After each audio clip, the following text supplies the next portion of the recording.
Hello everyone, welcome back. मेरा नाम है गार्गी मिश्रा और हम तैयारी कर रहे हैं बिहार लाइब्रेरियन एग्ज़ाम 2025 के लिए। आज है डे 18। डे 17 से डे 18 तक आने में हमने बहुत ज़्यादा ही दिनों का समय ले लिया। कुछ कारणवश मैं क्लासेस नहीं ले पा रही थी, बट अब कोशिश करूँगी कि रेगुलरिटी बनी रहे। जहाँ तक आसार है कि चुनाव होने से पहले पहले तक एग्ज़ाम्स कंडक्ट करवा लिए जाएंगे, एस्टैट पहले एस्टैट और उसके बाद से लाइब्रेरियन के एग्ज़ाम के लिए। तो आप लोग अपनी तैयारी जारी रखें। एस्टैट का जो पैटर्न है वो अभी ऐसे क्लियर नहीं है कुछ, लेकिन जैसे बीएड टीचर वाले एग्ज़ाम के लिए जो पैटर्न था कि उनका अपना सब्जेक्ट और साथ में जो जनरल नॉलेज वगैरह का जो पेपर था, उसी तरह का कुछ पैटर्न की लाइब्रेरी साइंस सब्जेक्ट और साथ में जनरल स्टडीज़ का जो भी एस्टैट के लिए पिछला पुराना पेपर था वैसे ही कुछ लिया जाएगा।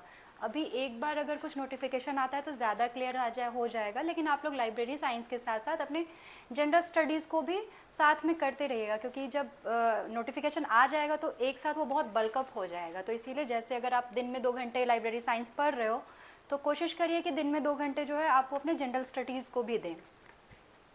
तो हम कंप्यूटर लाइब्रेरी ऑटोमेशन पे थे कक्षा 17 में, और आज भी हम उसी क्रम में आगे पढ़ेंगे बारकोड और आरएफआईडी टेक्निक। और अगर समय बचा तो हम आगे जानेंगे कि पुस्तकालय ऑटोमेशन में कंप्यूटर का कैसे प्रयोग किया जाता है। तो चलिए आगे बढ़ते हैं। सबसे पहले हम बढ़ते हैं बारकोड तकनीक पर। बारकोड तकनीक क्या होती है? देखिए, बारकोड सभी लोग आजकल जान रहे होंगे, फ़ोन पे सभी कर रहे हैं, यूपीआई सभी कर रहे हैं, मॉल में जाके कपड़े सभी खरीद रहे हैं। जहाँ पे आप ऐसे तो बारकोड हर चीज़ पे होता है, जो भी आप चीज़ें खरीदते हो उसके बारे में जानकारी बारकोड के जरिए होती है, लेकिन आप उसे ऐसे देखते हो। जैसे फ़ोन पे यूपीआई आपने किया, स्कैन किया, वो क्या होता है? वो यूपीआई का जो एक टाइप ऑफ डेटा होता है वो क्या है? वो बारकोड है, ठीक है। उसी तरीके से जब आप मॉल जाते हो तो आप देखते होगे कि बारकोड रीडर से कुछ स्कैन करता है पहले वो आपके कपड़े के टैग को, और उसके बाद फिर वो आपको देता है। तो वो भी जो उस कपड़े के टैग पे जो अंकित रहता है वो भी बारकोड होता है। बारकोड कुछ इस तरह की लकीरें होंगी, या तो ये स्ट्रेट लाइन में हो सकती हैं, या फिर कुछ ऐसे पैटर्न में जो आपने फ़ोन चौकोर पैटर्न में कुछ आकृतियाँ होती है इस फॉर्म में,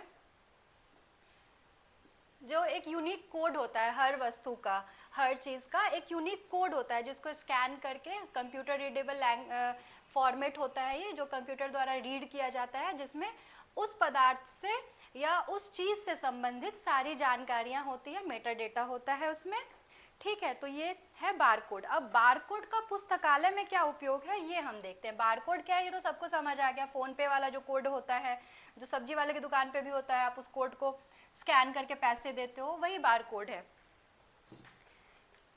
तो अब बारकोड तकनीक पुस्तकालय विज्ञान में, ठीक है, पुस्तकालय विज्ञान में। तो पहले तो हम बारकोड की परिभाषा जानते हैं ताकि चीज़ें और क्लियर हो सके। तो इसकी परिभाषा है, बारकोड पिछले 10-15 दिनों में मेरी राइटिंग फिर से back to the square one हो गई है, मैं ट्राई कर रही हूँ बड़ा लिखने की। बारकोड एक ग्राफिकल बारकोड एक ग्राफिकल प्रतिनिधित्व है जिसमें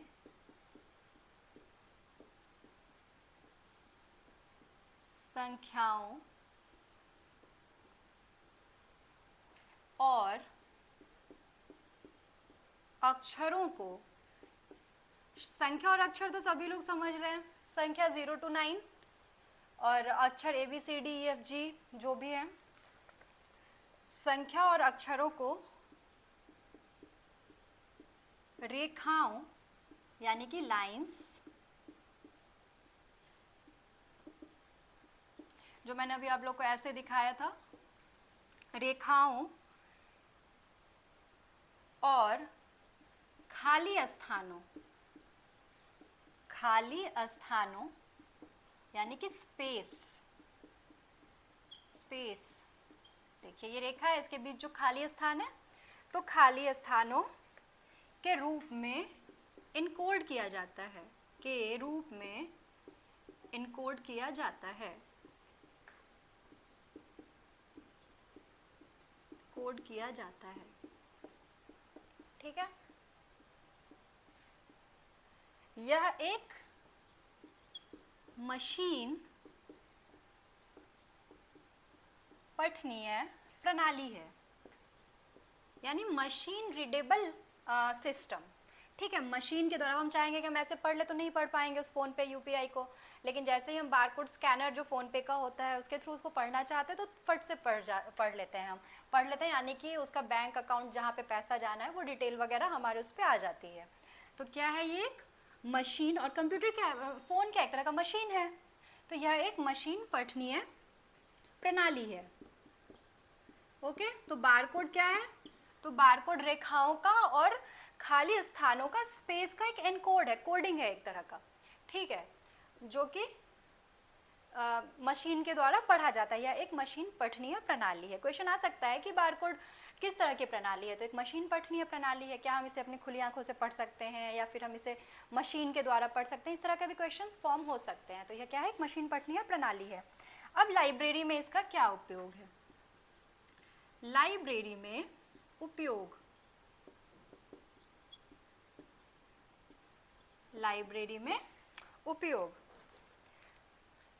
पुस्तकों को, मान लीजिए कि हमारे पास कोई पुस्तक है, मान लीजिए ये हमारी पुस्तक है, तो इस पे हम बारकोड लगा देंगे, इसके बारे में जो भी डिटेल है वो उस बारकोड में रहेगा। तो जैसे ही हम उसको स्कैन करेंगे बारकोड रीडर से, तो उसकी सारी डिटेल जो है वो कंप्यूटर पे दिखने लगेगी, हमें स्क्रीन पे दिखने लगेगी। या फिर किसी का सदस्य कार्ड हम बनाते हैं कि कोई सदस्य जो भी बुक लेने के लिए आ रहे हैं तो हम उनका कार्ड बनाते हैं, तो उससे सारा डेटा उससे रिलेटेड एक बारकोड के रूप में हम इनकोड कर देंगे। तो क्या होगा कि जब भी बारकोड रीड करेंगे हम उस सदस्य के कार्ड का, तो वो पूरी की पूरी जो है डेटा वो कंप्यूटर पे आ जाएगी। ठीक है, तो ये क्या देता है, एक यूनिक पहचान देता है। जैसे हम लोग क्लासिफिकेशन में एक यूनिक पहचान दे रहे थे, ठीक उसी तरह से यह भी क्या है, एक यूनिक पहचान देता है। तो लाइब्रेरी में उपयोग, पुस्तकों,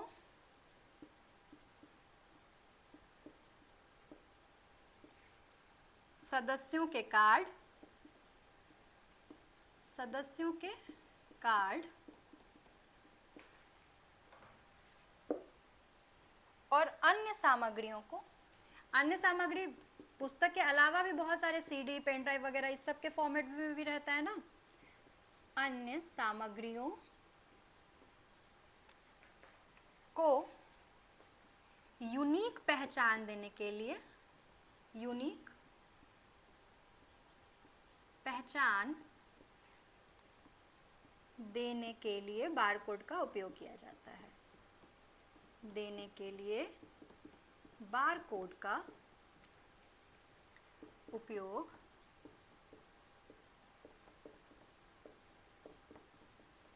किया जाता है। ठीक है, तो फटाफट से स्क्रीनशॉट्स लीजिए, फिर हम आगे बढ़ेंगे इसी क्रम में कि बारकोड के प्रमुख उपयोग क्या क्या है।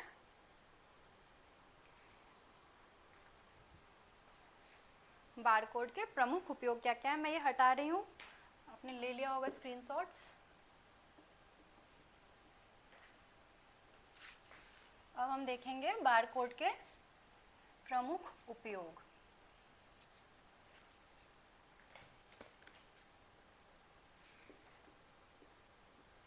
इस तरफ है क्षेत्र और इस तरफ है उपयोग। ठीक है, ये टेबुलर फॉर्म में मैं इसलिए बना देती हूँ ना कि टेबुलर फॉर्म को याद रखने में ना आसानी होता है। आपको कोई चीज़ बिल्कुल पैराग्राफ बाय पैराग्राफ दी हुई हो या फिर आप कोई चीज़ टेबुलर फॉर्म में हो, चार्ट के फॉर्म में हो, तो वो ज़्यादा अच्छे से दिमाग में जाती है। तो इसीलिए मैं इसे हम ट्राई करती हूँ कि आपको ज़्यादातर टेबुलर फॉर्म में इंफॉर्मेशन दूँ। तो क्षेत्र, पुस्तकें, अब पुस्तकें पे क्या है, हर पुस्तक पर बारकोड चिपकाया जाता है। आप सोचोगे कि बारकोड कैसे आता है, देखिए एक मशीन होती है बारकोड जनरेट करने वाली, ओके। आप जैसे ही ना उसमें डेटा डालोगे, और उसका कुछ सॉफ्टवेयर होता है, आप जैसे जो भी डेटा आप डालोगे पुस्तक से रिलेटेड कि फ़लाने पुस्तक का ये टाइटल है, ये उसके लेखक हैं, ये इसका प्राइस है, ये पब्लिकेशन है इसका, आप सारी इन्फॉर्मेशन डालते हो और वो क्या करता है, बारकोड जनरेटर उसको एक बारकोड के रूप में उसको जनरेट करके आपको दे देता है स्टिकर, और फिर वो स्टिकर को आप क्या करते हो, बुक पे चिपकाते हो। ठीक है। RFID बताऊंगी, उसमें भी सेम ही प्रोसेस है। अभी चलो हम पहले बारकोड करते हैं। हर पुस्तक पर बारकोड चिपकाया जाता है। तो चिपकाया जाता है तो उससे क्या होता है, उसको एक यूनिक, इससे क्या होगा ना, देखो आप जो चीज़ ना मैनुअली करोगे, हर बार आप सेम चीज़ कर रहे हो कि पुस्तक का नाम, पुस्तक का ये सब लिख रहे हो, उसकी ज़रूरत नहीं पड़ती। बारकोड रीडर से जैसे ही आप रीड करने के लिए जाओगे, सारी इन्फॉर्मेशन खुद ब खुद ही डिटेक्ट हो जाती हैं। तो क्या होता है, इससे पाठकों का समय बचता है। ये भी पुस्तकालय के 5 जो पढ़ रहे हैं ना हम, वो पुस्तकालय के 5 नियम का ही पालन करवा रहे हैं किसी ना किसी तरह से। ठीक है। फर्स्ट, सेकंड, सदस्य कार्ड। आप लोगों ने जब भी स्कूल कॉलेज वगैरह किया होगा तो लाइब्रेरी कार्ड जरूर बनवाया होगा। वही लाइब्रेरी कार्ड क्या है, सदस्य कार्ड है। जब अपने यूनिवर्सिटी लाइब्रेरी में होते हो या स्कूल लाइब्रेरी में होते हो, एज अ स्टूडेंट आप उसके सदस्य होते हो। तो सदस्य कार्ड, सदस्य को बारकोड वाला कार्ड दिया जाता है। सदस्य को बारकोड वाला कार्ड दिया जाता है, कार्ड दिया जाता है। कैसे, आपका ड्राइविंग लाइसेंस में वो सिम टाइप का जो चिप होता है लगा होता है कि उसको जैसे ही देखते हैं, स्कैन करते हैं तो सारी इन्फॉर्मेशन आ जाती है, सेम वही चीज़ है। उसमें चिप लाइक स्ट्रक्चर होता है, इसमें बारकोड होता है, लाइंस एंड स्पेसेस। तो सदस्य कार्ड कि कोई भी अगर पुस्तक के फॉर्म में उसको पतली सी या कार्ड के रूप में उसे दिया गया, उसके ऊपर बारकोड चिपका दिया गया, तो सदस्य कार्ड। निर्गमन और वापसी, निर्गमन और वापसी इसका मतलब है पुस्तक का लेन देन। शुद्ध हिंदी में से निर्गमन कहते हैं और वापसी कहते हैं कि पुस्तक को निर्गमन करवाया और फिर वापसी की उसकी। ठीक है। निर्गमन और वापसी, बारकोड स्कैनर से, यहीं पे बारकोड स्कैनर होता है, बारकोड स्कैनर से पुस्तकों का लेन देन।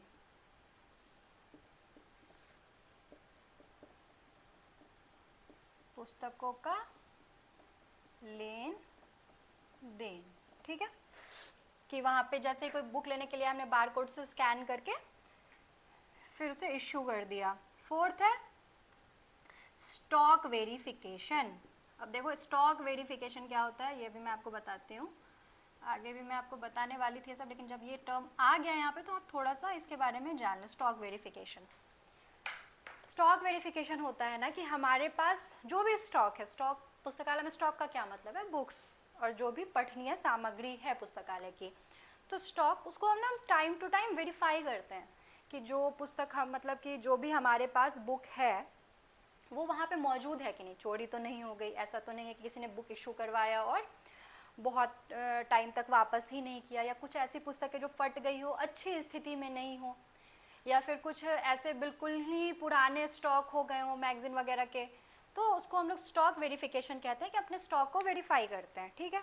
तो ऐसे क्या होता है ना, मैनुअली कि हम एक्सेशन रजिस्टर ले जाते हैं, उसकी फ़ोटोकॉपी ले जाते हैं, ओरिजिनल कब नहीं ले जाते हैं स्टॉक वेरिफिकेशन के लिए, उसकी फ़ोटोकॉपी ले जाते हैं और फिर मैनुअली मिलाते रहते हैं कि अच्छा ये पुस्तक है, चलो टिक कर दिया, ये पुस्तक है, इसको टिक कर दिया, और फिर जाके मिलाते हैं। ये क्या है, एक बहुत ही मेहनत वाला काम है कि आपने मतलब आप पूरे दिन में 100 किताबें कर पाए, 200 किताबें कर पाए, लेकिन स्टॉक वेरिफिकेशन में जब आप बारकोड तकनीक को इंट्रोड्यूस करवाते हो ना, आप बारकोड स्कैनर लेके गए और आपने जो बुक है उसे स्कैन किया, तो वो आपके कंप्यूटर पे दिखता है कि अच्छा ये मौजूद है, ये मौजूद है, और फिर जो किताबें नहीं है वो अपने आप ही आपको पता चल जाती है। तो स्टॉक वेरिफिकेशन संग्रह जांचने में सहायक,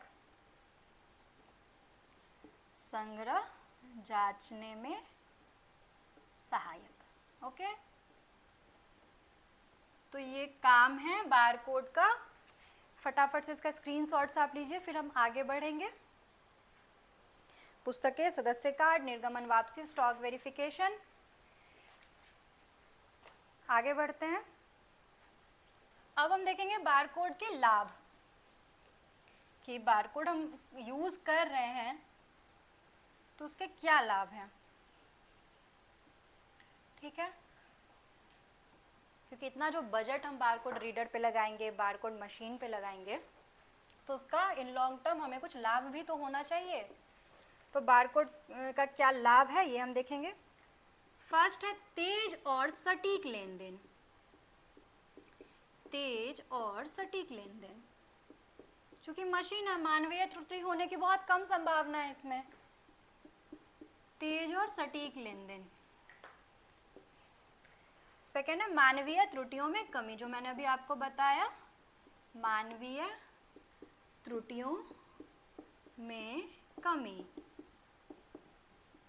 ओके। थर्ड वन इज सरल व कम लागत की तकनीक। सरल यानी कि इजी, वो कम लागत यानी कि बहुत लो कॉस्ट है इसका, वो कम लागत। लेकिन किसकी तुलना में, ये भी हम अभी देखेंगे, आगे बढ़ेंगे तो कम लागत किसकी तुलना में। अगर हम किसी चीज़ को कम या ज़्यादा लागत करें तो हमेशा हम एक तुलनात्मक अध्ययन करते हैं। तो सरल व कम लागत की तकनीक, अभी आगे आपको पता चल जाएगा कि किसकी तुलना में, यानी कि और सब जो प्रणाली है उसकी तुलना में ये क्या है, कम लागत की तकनीक है। प्रिंटर व स्कैनर आसानी से उपलब्ध। प्रिंटर यानी कि प्रिंटर का क्या अर्थ है यहाँ पे, जो बारकोड प्रिंटर मैंने आपको बताया कि वो प्रिंट करके जनरेट कर देता है, तो प्रिंटर व स्कैनर, और स्कैनर क्या हो गया, बारकोड रीडर। प्रिंटर व स्कैनर आसानी से उपलब्ध। आसानी से उपलब्ध का अर्थ है कि आपकी मार्केट में आपको मिल जाएगा आसानी से, आसानी से उपलब्ध। तो ये इसके क्या है, लाभ हैं। ठीक है, स्क्रीनशॉट्स लीजिए, ये इसके लाभ हैं। अब हम चलेंगे इसकी सीमाएं क्या क्या हैं, लिमिटेशंस क्या हैं। ठीक है, इसके लिमिटेशंस क्या हैं। अब हम थोड़ा सा सीमाएं देख लें इसका कि क्या है, सीमाएं या फिर लिमिटेशंस। लाइन ऑफ साइट की जरूरत होती है। लाइन ऑफ साइट, अब देखिए लाइन ऑफ साइट क्या है, लाइन ऑफ साइट की जरूरत होती है। लाइन ऑफ साइट है, मान लीजिए ये कोई किताब है या कोई भी प्रोडक्ट है, तो इसके सामने हमें क्या करना पड़ेगा, बार बार बारकोड रीडर को जाके इसको स्कैन करना पड़ेगा, यानी कि इसके बारकोड के सामने इसका ये स्कैनर हमेशा होना चाहिए। उसको कहते हैं लाइन ऑफ साइट, यानी कि बार बार उसको सामने रखने की ज़रूरत होती है। डैमेज या फेड, बारकोड स्कैन नहीं कर पाता। बारकोड, कोई बारकोड मान लो थोड़ा सा फट गया या फिर थोड़ा सा वो फेड हो गया उसका प्रिंटिंग, तो क्या होता है कि डैमेज या फेड बारकोड को स्कैन नहीं कर पाता है, को स्कैन नहीं कर पाता है। ओके, नेक्स्ट वन इज सीमित डेटा को स्टोर करता है। सीमित डेटा को स्टोर करता है।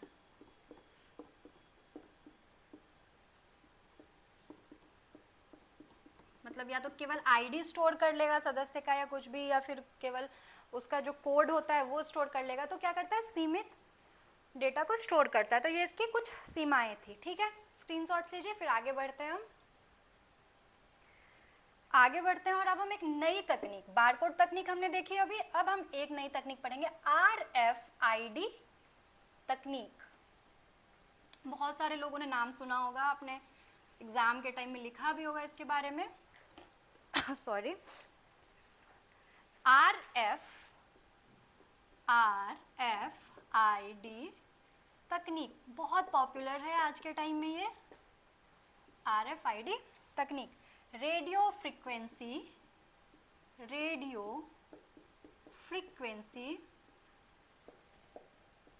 आइडेंटिफिकेशन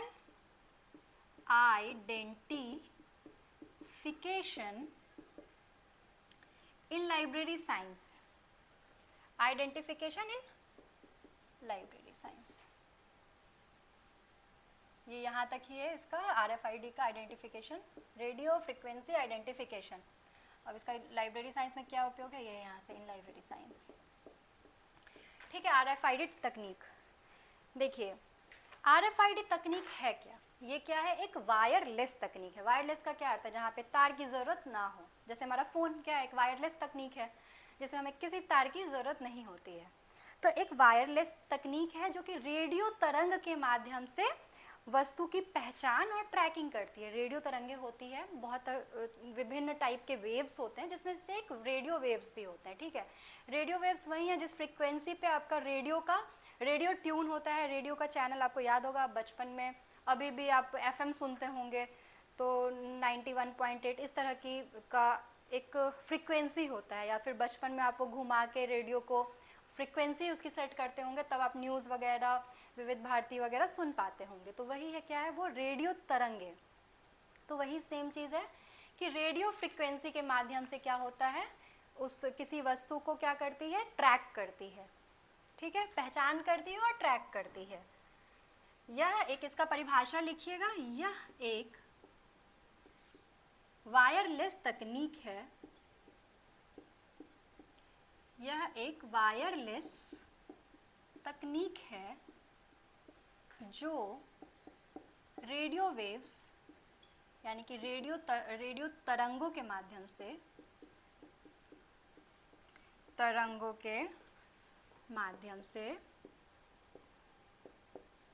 वस्तुओं की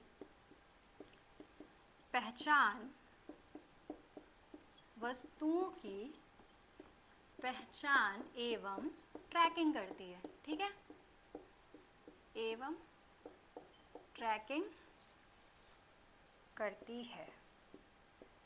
और इसके कंपोनेंट क्या क्या है कि इसमें क्या क्या, जैसे उसमें प्रिंटर, स्कैनर और बारकोड रीडर चाहिए था, तो इसके कंपोनेंट क्या क्या है, तो इसमें टैग, एंटीना और रीडर शामिल है। ये तीनों चीज़ क्या है मैं आपको बताती हूँ, शामिल है। क्या चाहिए इसके लिए, इसमें टैग जैसे कि आप बारकोड कैसे आप देखते हो किसी भी वस्तु के टैग पे चिपकाया रहता है, इसी तरह से ये भी जनरेट होता है स्टिकर के माध्यम से, जिसको हम लोग टैग बोलते हैं। जो हम RFID जो प्रिंटिंग वाली मशीन होती है उसके थ्रू इसको जनरेट करते हैं, जिसको हम लोग टैग बोलते हैं।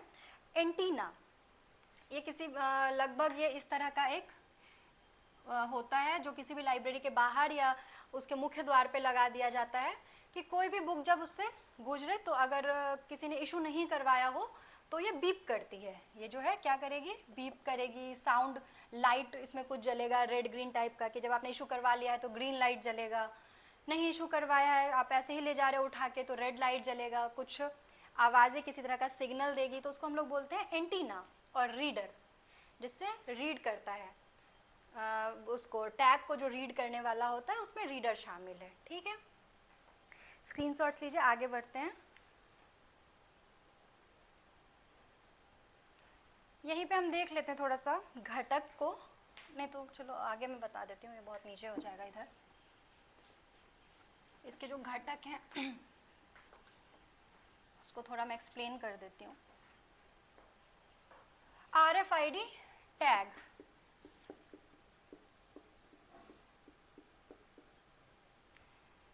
इसे बुक या सदस्य कार्ड, या तो किताब या फिर सदस्य कार्ड में चिपकाया जाता है। सदस्य कार्ड में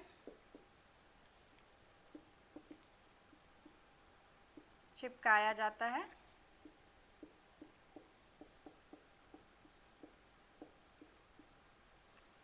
इसमें एक माइक्रोचिप और एक एंटीना होता है। इसमें एक माइक्रोचिप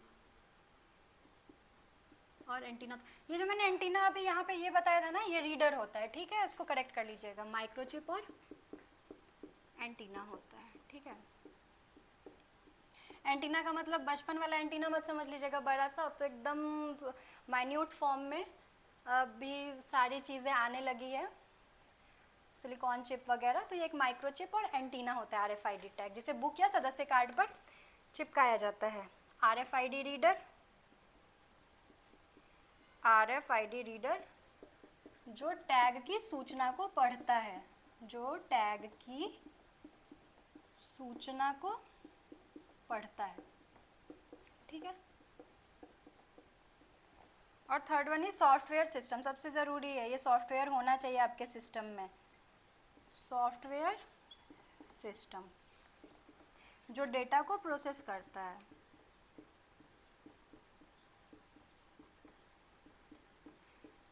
प्रोसेस करता है। जैसे अगर आपके पास ऑपरेटिंग सिस्टम नहीं हो तो आप कंप्यूटर नहीं चला सकते हो, सेम उसी तरह से सॉफ्टवेयर, अगर आपके पास वो सॉफ्टवेयर सिस्टम जो कि ज़रूरी है आरएफआईडी के लिए, अगर नहीं हो तो ये सब चीज़ें काम नहीं करेंगी। वो जो भी कंप्यूटर आप यूज़ कर रहे हो उसमें ये सॉफ्टवेयर होना चाहिए अवेलेबल, ठीक है। तो वो वही सॉफ्टवेयर के थ्रू क्या होता है, डेटा प्रोसेस होता है। ओके, इसका स्क्रीनशॉट लीजिएगा फटाफट से, फिर हम आगे बढ़ेंगे।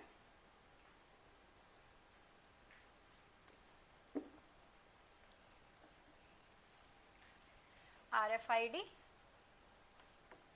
ये आरएफआईडी बार कोड वगैरह क्या है? टेक्निक है कि बुक थिफिंग को, लाइब्रेरी के काम को आसान बनाया जा सके, ठीक है, चोरी होने से बचाया जा सके, पुस्तकों को की लेन देन को आसान किया जा सके। इन सब चीज़ों के लिए क्या है, ये तकनीक है। जो हम पहले मैनुअली कर रहे थे काम, अब हम क्या कर रहे हैं, उसको कंप्यूटर की मदद से कर रहे हैं। इसका उपयोग क्या है लाइब्रेरी में, वो हम देखते हैं। पुस्तक निर्गमन और वापसी, सेम बारकोड वाला ही उपयोग है। पुस्तक निर्गमन एवं वापसी। Anti theft security, anti theft security यानी कि चोरी से बचाव, कि कोई चुरा के ना ले जा सके, security. Inventory management, inventory management, inventory इसके लिए क्या है, बुक्स हैं तो उसको, उसके मैनेजमेंट का ये ध्यान रखती है कि कौन सी किताब है, कौन सी नहीं है, किस सब्जेक्ट की कौन सी किताब है, मैनेजमेंट। और tracking and self ordering, tracking यानी कि उसको ट्रैक करता है, एंड सेल्फ ऑर्डरिंग, शेल्फ यानी कि कौन से शेल्फ में कौन सी किताब रहेगी उसका ऑर्डर निर्धारित करता है, ठीक है। फटाफट से स्क्रीनशॉट्स लीजिए, फिर हम आगे बढ़ेंगे इसके लाभ की तरफ।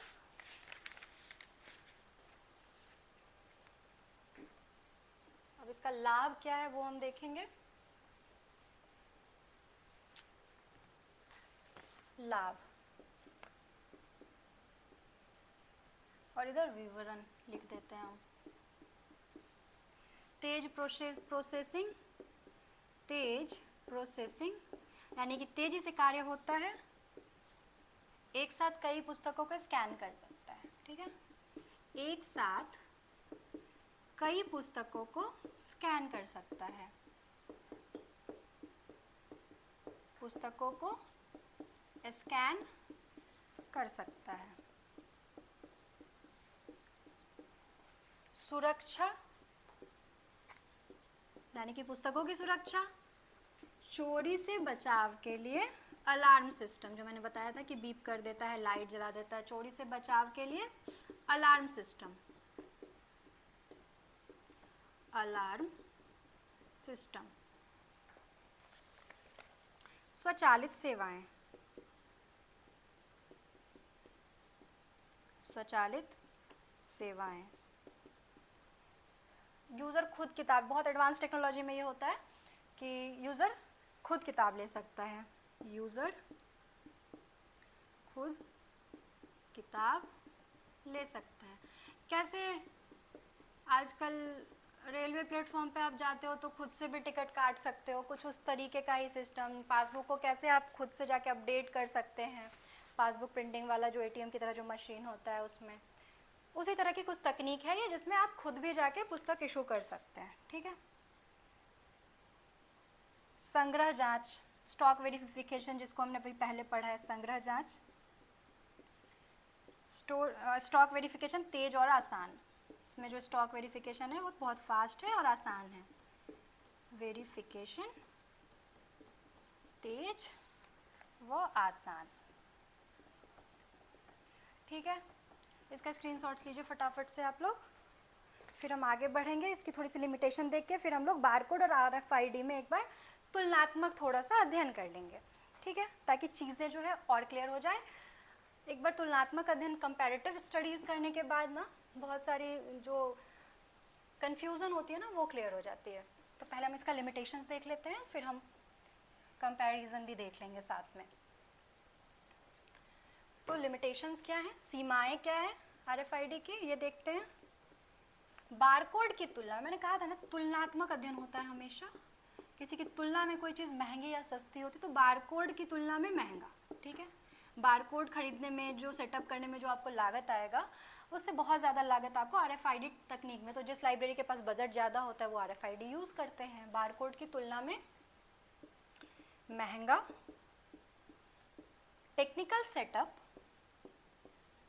टेक्निकल सेटअप और मेंटेनेंस की ज़रूरत, सेटअप और मेंटेनेंस की ज़रूरत। जैसे बारकोड आपको प्रिंटर, स्कैनर सब कुछ आसानी से मिल जा रहा है, इसमें ऐसा नहीं होता है।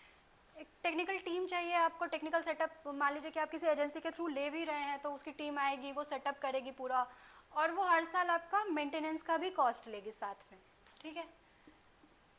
तो टेक्निकल सेटअप एंड मेंटेनेंस की ज़रूरत,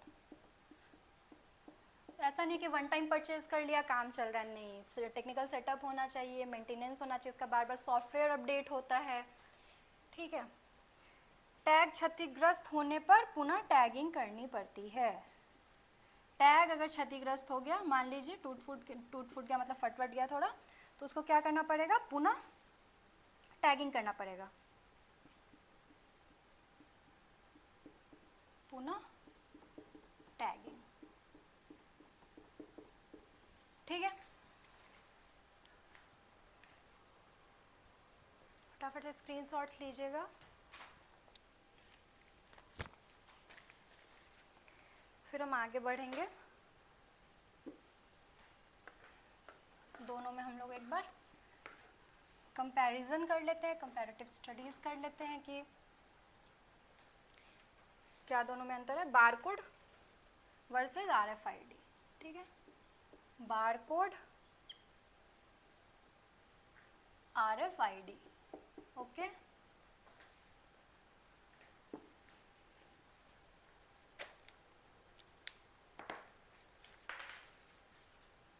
इधर हम एलिमेंट की किस तत्व की तुलना हम कर रहे हैं, इधर बारकोड और इधर RFID लिख लीजिएगा, ठीक है।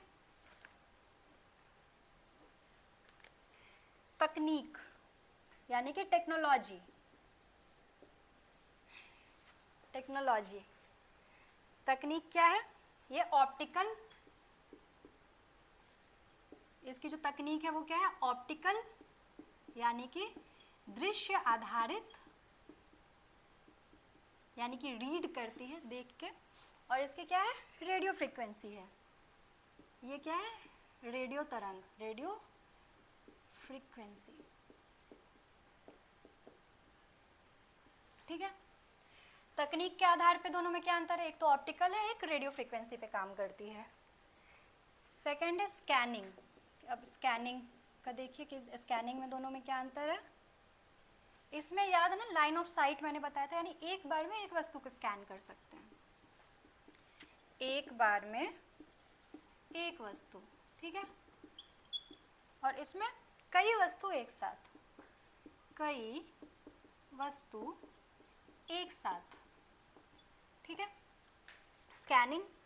फिर कॉस्ट यानी कि लागत, इसका लागत कम है और इसका बहुत अधिक है इसकी तुलना में, तो इसका कम और इसका अधिक। लाइन ऑफ साइट कि आमने सामने रखने की ज़रूरत जो होती है, आवश्यक है इसमें नो नीड, आवश्यक नहीं है RFID में, ठीक है। डेटा संग्रह, यानी जो डेटा स्टोर करेगा ये बिल्कुल कम डेटा स्टोर करता है और ये बहुत अधिक। गति, गति इसकी क्या है, धीमी है और इसकी तेज है। ठीक है, तो दोनों में यही अंतर है बारकोड और आरएफआईडी में। ऑप्टिकल रेडियो तकनीक में स्कैनिंग में एक बार में एक वस्तु, एक बार में कई वस्तु, लागत एक का कम है, एक का अधिक है। ठीक है, तो हम लोग निष्कर्ष निकाल सकते हैं, स्क्रीनशॉट्स ले लीजिएगा इसका, कि निष्कर्ष निकाल सकते हैं कि बारकोड एक सस्ता, सरल और पारंपरिक तकनीक है। ठीक है, सस्ता, सरल और पारंपरिक तकनीक है जिसमें लाइन ऑफ साइट की ज़रूरत होती है।